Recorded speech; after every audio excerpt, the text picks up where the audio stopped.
വിവാഹ സ്വപ്നങ്ങൾക്ക് ഇനി പട്ടിന്റെ പ്രൗഢി. Parinaya bridal collections. Sanju fashion, SBT junction, Sreekrishnapuram, Palakkad. Pookkottukavu ഗ്രാമപഞ്ചായത്തിലെ വിവിധ വാർഡുകളിൽ നിന്ന് BJP പ്രവർത്തകരുടെ നേതൃത്വത്തിൽ വോട്ടർ പട്ടികയിൽ നിന്ന് സ്ഥിരതാമസക്കാരുടെ പേര് നീക്കം ചെയ്യാനുള്ള ശ്രമം അവസാനിപ്പിക്കണം എന്ന് CPIM പൂക്കോട്ടുകാവ് ലോക്കൽ കമ്മിറ്റി ആവശ്യപ്പെട്ടു. ഗ്രാമപഞ്ചായത്ത് സെക്രട്ടറിയോട് താൽക്കാലികമായി ഹിയറിംഗ് നിർത്തിവെക്കണമെന്നും ആവശ്യപ്പെട്ടു.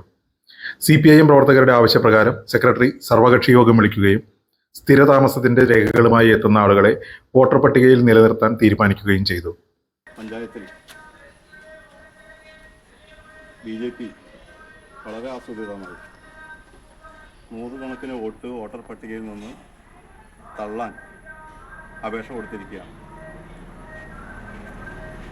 CPM-നെ സംബന്ധിച്ചിടത്തോളം ഒരു വോട്ടും വോട്ടർ പട്ടികയിൽ നിന്ന് അനാവശ്യമായി തള്ളിപ്പോകരുത് എന്ന അഭിപ്രായമുള്ളവരാണ്. ഇത് മാത്രമല്ല, വോട്ട് പരമാവധി വോട്ടർ പട്ടികയിൽ ഉൾപ്പെടുത്തി വോട്ടവകാശമുള്ള എല്ലാ ആളുകൾക്കും വോട്ട് ചെയ്യാൻ പറ്റുന്ന സാഹചര്യം ഒരുക്കുക എന്നതാണ് പാർട്ടിയെ സംബന്ധിച്ചുള്ള ഒരു നിലപാട്. ആ നിലപാടിൽ തന്നെ നമ്മൾ ഉറച്ചു നിൽക്കുക. പട്ടികയിൽ പേര് ചേർക്കാനല്ലേ ആവേശം കാണിക്കേണ്ടത്? അതല്ലേ പൗരബോധം? വോട്ടർ പട്ടികയിലുള്ള ആളുകളുടെ പേര് ഒഴിവാക്കാനാണോ ആവേശം കാണിക്കേണ്ടത്? BJP എന്നുള്ള രാഷ്ട്രീയ കക്ഷിയാണ് പ്രധാനമായിട്ട് ചെയ്യണത്. അവർക്ക് പൗരബോധം ഇല്ല എന്നുള്ളതിൻ്റെ വലിയ തെളിവല്ലേ ഇത്? കല്യാണം കഴിഞ്ഞു. ഇപ്പോൾ വിനു നേരത്തെ സംസാരിച്ചു. വിനുവിൻ്റെ കുട്ടിയുടെ കല്യാണം കഴിഞ്ഞിട്ട് 5 മാസമായിട്ടുള്ളൂ. അപ്പോഴേക്കും തള്ളിക്കളയണം. ആ കുട്ടിയുടെ റേഷൻ കാർഡിൽ പേരിതാ. വിനുവിൻ്റെ കുട്ടിക്ക് വേറെ എവിടെ കേരളത്തിൽ വോട്ടില്ല. ആ കുട്ടിക്ക് ഇവിടെ വോട്ട് ചെയ്യാനുള്ള സൗകര്യം ചെയ്തു കൊടുക്കണ്ടേ? നമ്മൾ തള്ളിക്കളയുക വേണ്ടേ? ചേർക്കല്ലേ വേണ്ടത്?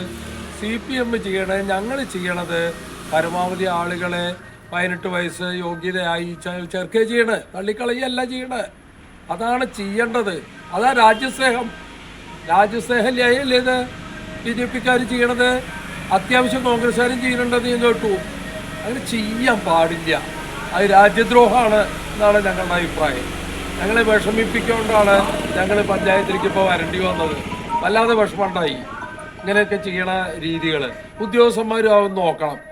നിയമം മാത്രം നോക്കിയാൽ പോരാ. നിയമം എന്നുള്ളത് അത് നീതിപൂർവമായിട്ട് ഉണ്ടാവുണ്ടോ? ഈ കുട്ടി 2 കിലോ വോട്ട് ചെയ്താൽ ആർക്കാ ഉത്തരവാദിത്തം? ആ കുട്ടിക്കാ. ആ കുട്ടിയാണ് ശിക്ഷിതയാവുക, അല്ലാതെ വേറെ ഉദ്യോഗസ്ഥന്മാരല്ല ശിക്ഷിതയാവുക. 1 കിലോയാണ് വോട്ടുള്ളൂ. വേണമെങ്കിൽ അത് പരിശോധിച്ചിട്ട് വേണമെങ്കിൽ തള്ളിക്കോട്ടെ. അത് നള്ളാൻ പാടൊന്നുമില്ല. 2 കിലോ വോട്ട് ചെയ്യാൻ പാടുമോ? പാടില്ലല്ലോ. ഞാൻ ഞങ്ങൾക്ക് പറയാനുള്ളത്, ഒരു വോട്ടും അന്യായമായിട്ട് തള്ളിക്കളയരുത്. ഈ പഞ്ചായത്ത് പാലക്കാട് ജില്ലയിലെ ഏറ്റവും ജനസംഖ്യ കുറഞ്ഞ 3ാമത്തെ പഞ്ചായത്താണ്. നെല്ലിയാമ്പതി, മലമ്പുഴ, പൂക്കോട്ടാവും കഴിഞ്ഞാൽ ആകെ ലേശം ആളേ ഉള്ളൂ ഇവിടെ വോട്ട് ചെയ്യാവുന്നവരെ. അവർ വോട്ട് തള്ളിക്കളയാൻ പാടില്ല. ജനഹിതങ്ങൾക്കനുസരിച്ചിട്ട് അവിടെ വന്നോട്ടെ. ഞങ്ങൾക്ക് ഭയമില്ലല്ലോ. ഞങ്ങൾ ആരുടെയും വോട്ട് അങ്ങനെ തള്ളിക്കളയാനല്ല പറഞ്ഞ, ചേർക്കുക ചെയ്യണം.